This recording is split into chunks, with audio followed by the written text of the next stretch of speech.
Hai, perkenalkan nama saya Herlina, NPM 2222010040.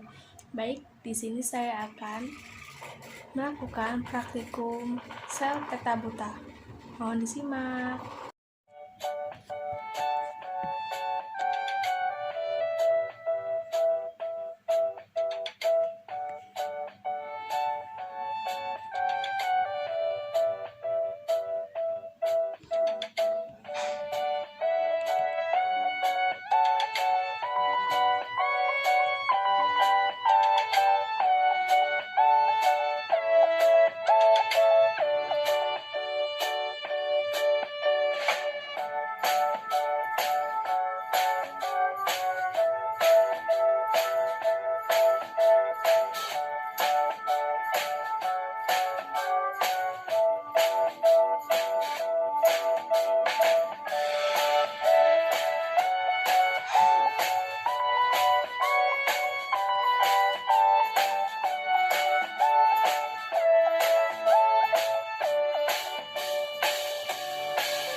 Baik, di sini saya akan menjelaskan bagian-bagian organel sel dan fungsinya.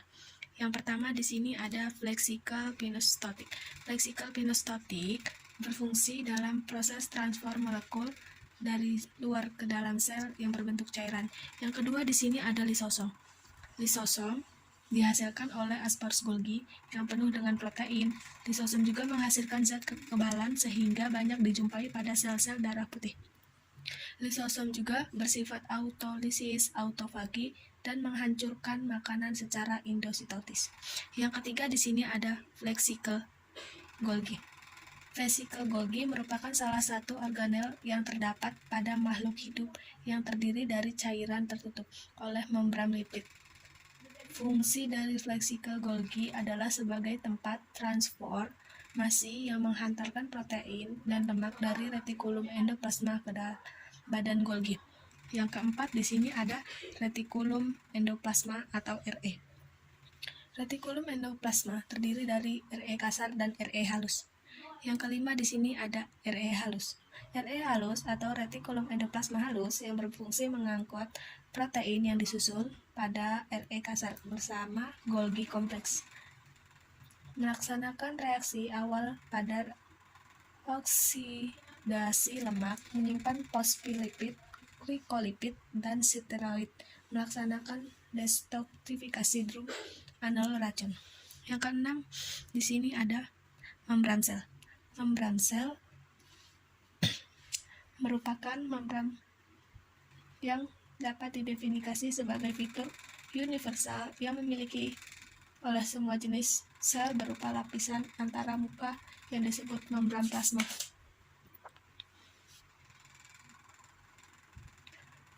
Membran plasma yang memisahkan sel dengan lingkungan luar sel.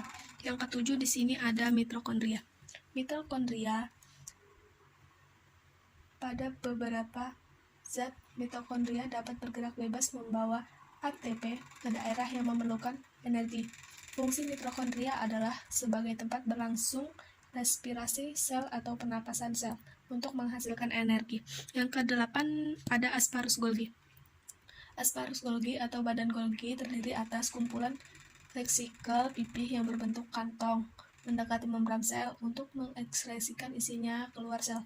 Asparus Golgi juga dapat membentuk lisosom. Yang kesembilan ada nukleus. Nukleus adalah bagian dari inti sel yang berbentuk bulat padat dan berwarna gelap. Nukleus tidak dianggap oleh membran atau selaput pelindung di bagian luarnya. Bagian ini memainkan peran penting dalam produksi ribosom yang bertindak sebagai tempat pembentukan protein di dalam sel. Yang ke-10 ada nukleus. Nukleus atau inti sel. Inti sel sendiri memiliki fungsi utama sebagai pusat formasi dan kendali seluruh aktivitas sel. Yang ke-11 ada sentriol. Sentriol adalah organel silinder yang terdiri dari mitokondrius, yaitu molekul yang berbentuk tabung atau bentaian protein. Biasanya ditemukan dalam sel prokaryotik. Sentriol membantu dalam pembelahan sel dan monofasilitas pemisahan kromosom. Berikutnya yang ke-12 ada mikrotubulus. Mikrotubulus adalah organel di dalam sitoplasma, berbentuk silinder, panjang, dan berongga. Selain itu, mikrotubulus akan bertindak sebagai sabuk pada konveyor di dalam sel. Uang akan membantu memindahkan butiran vesikel serta organel mitokondrial dan kromosom melalui protein lampiran kasus. Ke-13 ada sitoplasma. Sitoplasma adalah bagian sel yang terbungkus membran sel. Tugas utama sitoplasma adalah menyokong dan memastikan keamanan molekul seluler dan organel yang berada di dalamnya. Yang ke-14 ada ribosom. Ribosom merupakan salah satu organel yang tidak memiliki membran, akan tetapi berperan penting dalam proses sintesis, yang mana ribosom berfungsi efektif dalam menerjemahkan mRNA yang akan berubah menjadi protein.